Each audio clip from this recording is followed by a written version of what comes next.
ఏంటయ్యా అది? నిన్న రాత్రి టోటల్ పోలీస్ ఎనర్జీ వేస్ట్ చేశావు. సిటీ మొత్తం న్యూసెన్స్ క్రియేట్ చేసి పబ్లిక్ ని డిస్టర్బ్ చేశావు.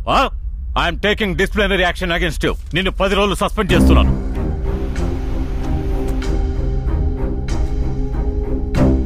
దీని మీద ఒట్టేసి వాళ్ళు తప్పించుకోవడానికి మీకు సంబంధం లేదని చెప్పండి. ఏంటయ్యా నువ్వు అనేది? నిన్న రాత్రి ఉచ్చపోసుకోవడానికి కూడా తీరిక లేకుండా 40 మంది పోలీసులు కుక్కల్లా సిటీ మొత్తం గాలిస్తూ తిరిగాం. ఏం జరిగింది, ఏమైంది అని ఒక్క మాట కూడా అడగలేదు. దెబ్బలు తగిలిన పోలీసులకి కన్ను పోయినా, కాలు పోయినా, ప్రాణం పోయినా, ఏం పోయినా వెంట్రుకతో సమానమని రాత్రి పార్టీ ఎంజాయ్ చేస్తే కూర్చున్నావు. మనిషి నువ్వు. నరసింహం, ఎక్కువగా మాట్లాడుతున్నావు. సహాయం పెళ్ళం కిరసనాయలకైనా అంతకు ముందే వాసన పసిగట్టి నువ్వు నాకు ఫోన్ చేస్తావు. గొల్లపురం ఏరియాలో బండి ఆగడానికి ముందే పరిగెత్తుకుంటూ వచ్చి నన్ను పనిచేయకుండా నువ్వు అడ్డుపడతావు. ఏంటయ్యా, ఏం జరుగుతోంది ఇక్కడ? ఏ ఊరు మీ అందరిది? ఎవరో మీకు ఉద్యోగాలు ఇచ్చింది? నిన్ను నువ్వు డిపార్ట్మెంట్ కి చేసిన ద్రోహానికి నా ఉద్యోగానికి రాజీనామా చేసి కాకినాడ టౌన్ లో నేను పరిగెత్తించి నడి రోడ్ల నరికి పారేసావాడిని.